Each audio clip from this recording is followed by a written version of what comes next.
como generalmente piensa No me digas, ¿en serio? la literatura. Toda la sí. vida pensé, viste, que lo que sentíamos, amor, odio, Claro, o sea, era el para bien o para corazoncito. mal, era el corazón. Parece que no, es el cerebro No, ese nomás. cerebro, claro. Pero el tema es qué nos pasa y qué nos pasa físicamente Ujú. cuando sentimos algo muy intenso, sentimos algo placentero, sentimos algo desagradable. Se puede manejar eso, se puede prever, se puede modificar. Estamos en línea con Federico Frost Campelo, vamos a hablar con él de estos temas. Hola Federico, Valeria, Santiago, te saludamos desde acá. ¿Cómo estás? Hola Santiago, hola Valeria, ¿cómo les va? Buen día. ¿Cómo va? Buen día. Todo Bueno, muy bien. estamos viendo de qué se trata esto de la ingeniería detrás de las emociones, digamos, por algo pasa lo que, lo que sentimos, ¿no? Exactamente, mira, es muy gracioso lo de ingeniería porque como yo soy ingeniero, la palabra ingeniería a mí me viene como de perillas, ¿no? Claro.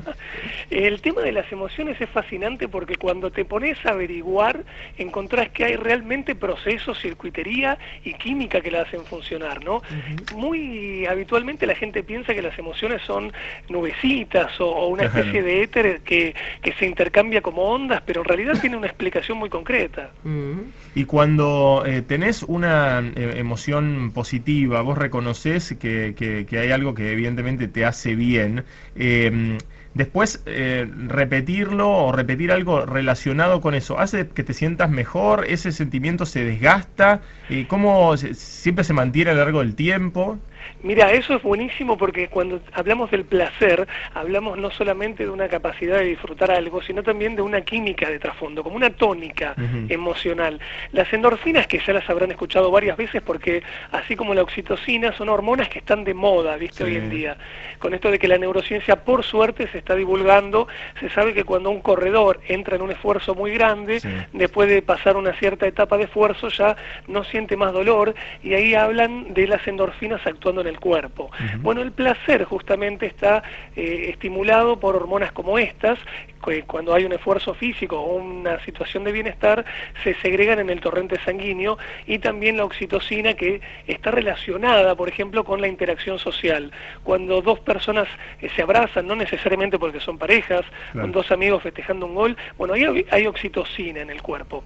Pero también, y respondiendo a lo que me decís, Santi, está presente siempre en todas nuestras emociones la dopamina. Ujú. La dopamina vendría a ser una hormona que más o menos te activaría todas las emociones, está realmente subyacente a todos tus procesos de motivación. Ujú. Y es la dopamina la responsable de que muchas veces te habitúes a un placer o a un estímulo positivo y dejes de sentirte tan contento como antes con la misma cosa que antes te gustaba, ¿no? Ujú. Claro, porque te lo preguntaba justamente por eso. Viste que hay cosas que uno las disfruta mucho la primera vez, las disfruta mucho la segunda vez, la tercera, cuando uno siente que se convirtió en rutina, escuchar esa misma canción o comer esa misma comida, por poner un ejemplo, y no estoy poniendo ejemplo de personas también, que podría ser, ¿no? Estar con la misma persona, puede desgastarse o puede diluirse un poco esa sensación tan intensa y tan placentera que uno tenía al principio. Exactamente. Cuando dije dopamina lo quise decir específicamente porque la química de nuestro cuerpo es esencial, pero también la circuitería del cerebro genera este desgaste que vos decís. Existe lo que se llama la habituación. La habituación es un proceso que a nivel cognitivo los científicos vienen realmente estudiando hace ya muchos años, más de 30, 40 por supuesto, y uno puede habituarse tanto a lo que es bueno como a lo que es malo. Ujú.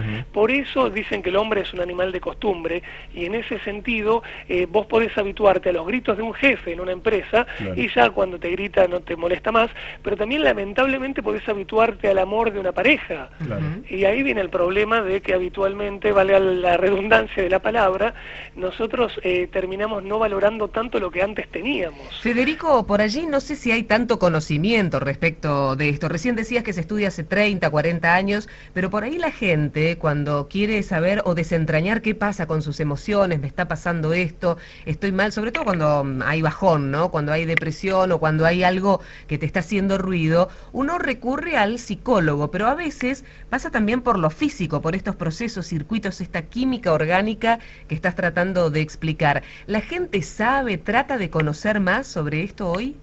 Yo creo que sí, que la gente trata de conocer más, ¿vale? Y lo trata de hacer con los recursos que tiene al alcance. Es desafortunado, pero la ciencia se metió mucho con lo cognitivo, como te decía hace un ratito, y no se metió tanto con lo emocional. Entonces, cuando necesitamos modelos que funcionen sobre nuestras emociones, la gente recurre a la autoayuda, que más que nada habitualmente son opiniones de personas que encontraron la forma para sentirse bien y la divulgan, cosa que es muy positiva. Pero también se divulgaron modelos, así como hay modelos más exactos o no, se divulgaron modelos como la ley de la atracción. Si a la persona le funciona un modelo de la realidad como la ley de la atracción, es genial, porque la hace sentirse mejor y estimula su bienestar y su placer. Pero realmente no se divulgó la ciencia de las emociones de manera apropiada, porque es muy compleja la ciencia de las emociones. Los psicólogos cognitivos estudian los procesos de aprendizaje, de memoria, pero dar cuenta de por qué tenés un proceso emocional es mucho más arduo todavía, porque va directo a la parte bien subjetiva de la existencia de las personas, ¿no? Y en ese sentido, mira, la ciencia de las emociones sí es algo bastante reciente. Para que te hagas una idea, y esto tanto a vos como a Santi les va a resultar llamativo, recién ahora se está empezando a aceptar que los seres humanos, al pertenecer obviamente a los primates y el resto de los mamíferos, y venir cargados evolutivamente con procesos emocionales, tenemos 7 sistemas básicos emocionales que nos generan comportamientos básicos que, por más que estén matizados de toda nuestra cultura, del bagaje social, etcétera, son ineludibles. ¿Cuáles serían? Mira, te voy a nombrar los 7 si querés, pero quiero especialmente poner énfasis en uno que a ustedes les va a interesar, que es el sistema, como dice un psicobiólogo que se llama, bueno, un nombre complicado porque el tipo no es argentino, ¿no? Se llama Jack Panskep, y dice que hay uno de esos sistemas que es el sistema de juego. Fíjate vos que todos los mamíferos desde que son chicos juegan, se pelean entre comillas entre ellos para probar sus destrezas, probar sus habilidades, así que el juego tiene una razón de existir evolutiva. Bueno, nosotros los seres humanos existe desde que somos chicos y nunca se apaga, por eso es tan, ¿cómo te podría decir? Por eso es tan presente a lo largo de nuestra vida querer jugar, nos queremos divertir siempre. Y en nosotros los humanos la industria del entretenimiento, por ejemplo, y de la diversión es algo que año tras año cada día crece más, es impresionante, ¿no? Ya no queremos ni siquiera tener tiempo libre gracias a que no podemos aburrirnos. Claro, Federico, con respecto a los recuerdos, recién decías que también se combinan con las emociones. Pensaba en cosas tremendas como, por ejemplo, el accidente que ocurrió en Castelar y que esto trae también a la memoria el accidente de Once, esa gente que tiene, bueno, estrés postraumático, ¿no? O sea, que no puede sacarse de la cabeza esas imágenes horribles que vivieron. Eso se impacta en la memoria, me imagino, de una manera absolutamente negativa, o sea, uno tiene relacionado con una experiencia absolutamente negativa, tal vez la más negativa de sus vidas. Ese tipo de recuerdos, ese tipo de emociones que se disparan a partir de un recuerdo, ¿se pueden modificar, se pueden cambiar, o sea, se pueden volver positivas con el tiempo de a poco? Sí, de a poco, vos mismo dijiste la palabra, de a poco se puede. Por ejemplo, las fobias, que son un condicionamiento que está mucho más allá de lo útil, porque, por ejemplo, te vas a viajar en subte y de repente hay gente que tiene fobia a viajar en subte, lo cual no es muy positivo porque no le permite desplazarse fuera de su casa, ir al trabajo, etcétera. Hay métodos que los terapeutas muy apropiadamente aplican, entendiendo cómo el cerebro queda condicionado o habituado, y son, por ejemplo, los de desensibilización sistémica. Una palabra muy pomposa, pero así como vos podés aprender condicionado a sentirle miedo a algo, también podés desaprenderlo, valga el neologismo, ¿no? El desaprender es tan importante como aprender. Y vos evocabas recién el tema de los recuerdos o lo que te queda grabado en la vida. ¿Sabés qué? Y en este sentido se vincula mucho la psicología cognitiva con la parte emocional. Uno recuerda siempre un episodio cuanto más carga emocional tuvo ese episodio. Claro. Por ejemplo, te pregunto a vos y a Vale, ¿ustedes se acuerdan qué estaban haciendo el 30 de diciembre del año 2002? No, probablemente no. Pero seguramente ustedes se acuerdan de qué estaban haciendo el 30 de diciembre del 2004. que fue la tragedia de Sí, Cromañón. Cromañón. Y ahí vos te acordás perfectamente de dónde estabas, con quién estabas hablando, qué pasó cuando estabas viendo la tele. Es decir, el cerebro, y esto es otra vez cortesía de nuestra evolución, tiene una capacidad asombrosa de grabar perfectamente las circunstancias que uno vive cuando la carga emocional es fuerte. Porque si la carga emocional es fuerte, es que esa circunstancia es importante en la vida de ese ser humano. Y para grabar esas cosas, realmente hay algo asombroso que pasa en nuestras cabezas, que es el cambio literal de las conexiones en las neuronas. ¿Alguna vez escucharon hablar de plasticidad neuronal? Bueno, las neuronas se reacomodan para poder escribir un episodio de la vida, ¿sí? Y eso sucede en distintos lugares, ¿no? Por ejemplo, en el hipocampo, que es una parte muy graciosa del cerebro que se parece a un caballito de mar. Las conexiones se vuelven a realizar, digo, los recuerdos, no sé cómo funciona en la neurociencia, pero los recuerdos siempre quedan o uno los va reconstruyendo cada vez que los evoca en el cerebro. Cada vez que vos recordás algo, estás haciendo que las neuronas en donde se había almacenado esa información, que en realidad no es en un cubito de seso como un caldito, ¿no? En realidad está distribuido en varias regiones, es un proceso complejo. Pero cada vez que vos recordás, estás activando esas neuronas con impulsos que pasan entre ellas y entre esas conexiones que se instauraron. Entonces, estás reutilizando un recurso que no es físico como un chip, es realmente maleable, ¿no? Claro, es dinámico. Claro, como decía Juana Molina, lábil. Muy buena palabra. Federico, estaba pensando, ¿no? Respecto de lo que contabas de las endorfinas, la oxitocina vinculada al placer, la dopamina como hormona vinculada a cualquier actividad de emociones, pero así como están aquellas agradables o lindas o vinculadas al placer, ¿hay alguna en particular que aparezca y nos inunde, digamos, químicamente el cuerpo cuando aparece algo feo, desagradable, algo negativo? Sí, las hay, y son las famosas hormonas del estrés. Por ejemplo, yo no sé si te mareo mucho si te digo esos nombres, pero como para que simplemente, si las querés buscar en internet, que vale la pena, por ejemplo, son catecolaminas y glucocorticoides, ¿no? Mira, las catecolaminas están... Entre ellas está la dopamina, para que te hagas una idea. Por eso, cuando vos tenés interés en algo, tenés dopamina. O sea, vas a buscar algo y en tu cerebro se segrega esa dopamina de la búsqueda. Pero cuando hay exceso de dopamina, hay ansiedad. Fíjate que un deseo muy fuerte te lleva a la ansiedad.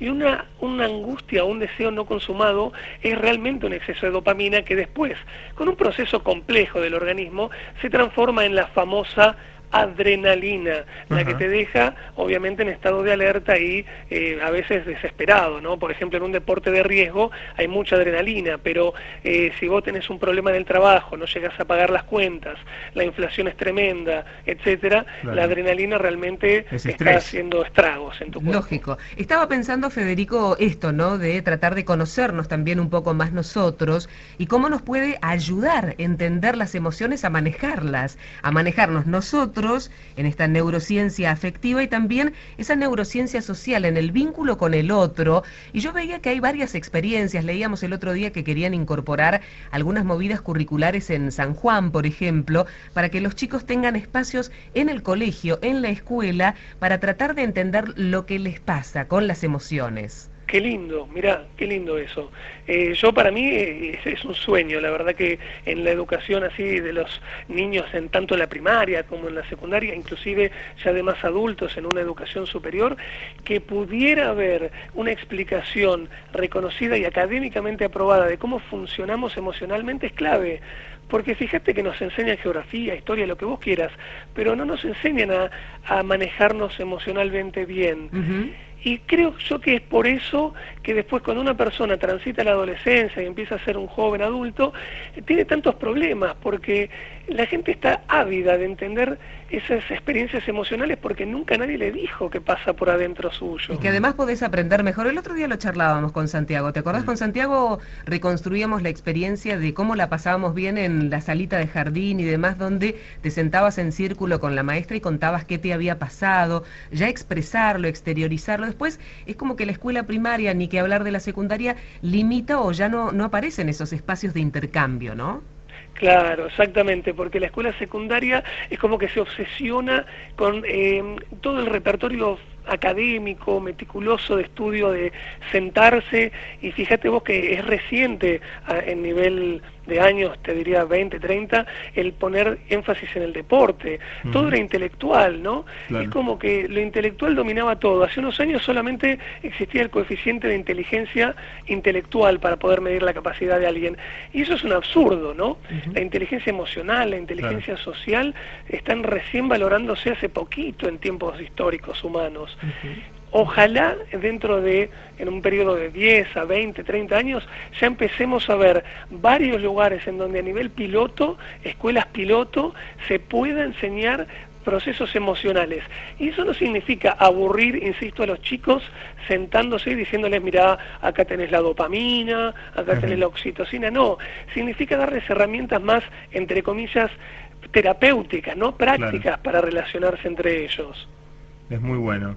Gracias Federico Fros Campelo para ayudarnos a entender esta ciencia de las emociones. Vamos a ver si podemos aplicar alguna de las recetas que tenés en tus libros. ¿Cuál es el último libro que tenés ahora que sacaste, Federico? El que tenés en tus manos seguramente se llama Ciencia de las Emociones. Ciencia de las Emociones, exactamente. Y mi editora es muy inteligente porque trabajamos con ella, es una genia, con el subtítulo. Ella me indujo a ponerle Los secretos del cerebro y sus sentimientos. Y en ese sentido tiene mucha razón ella, porque me hizo ver que hacerle ver a la gente, valga también la transferencia de este awareness, ¿no?